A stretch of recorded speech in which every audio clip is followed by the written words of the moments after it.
Now that Grand Theft Auto Online is mostly stable and running, let's take a look at the multiplayer component to one of the best games of this year. As you may know, Jump2Gamer awarded this game with a 10 out of 10, which means it might as well be flawless.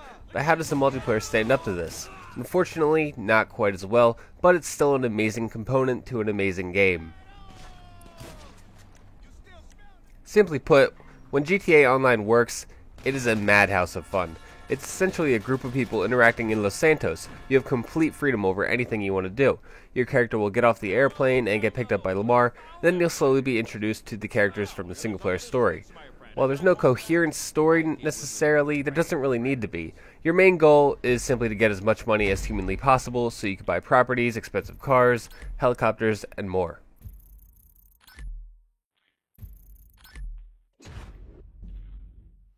Money is one of the biggest focus points for GTA Online. Everything revolves around it, and many things are just absurdly expensive. However, I can't help but notice some potential problems with the game's economy. Seeing as how everything is so expensive and there are microtransactions, players can most definitely buy certain items, weapons, and properties with real money. To add on to this, you also lose money on death, which is just a strange design choice. It prohibits experimentation, which, in my opinion, is one of the high points for games such as Grand Theft Auto.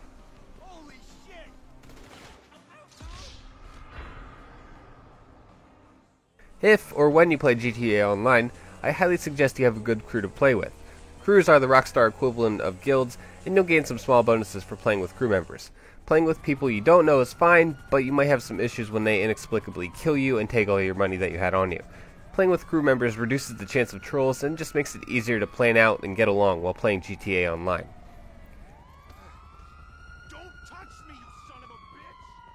And just a quick reminder, everybody is invited to join the Jump2Gamer crew and play with us on both Xbox and PlayStation 3.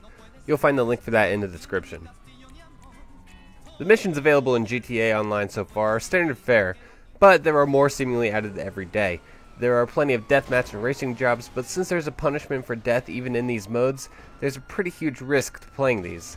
As a result, I tend to spend most of my time in the cooperative missions where you perform jobs for different NPCs. As you level up and gain experience, you'll start off with petty jobs, but high-stake missions come by soon enough. I haven't gotten to perform any heists of my own yet, but with a good crew I am sure they are exemplary in their execution. Unfortunately, there are hidden fees associated with performing any sort of mission as well, which means money is even harder to come by. So far, GTA Online has had a rough start. I understand that it's hard to prepare your service for millions of people overloading it at once, but there are other fundamental problems with GTA Online.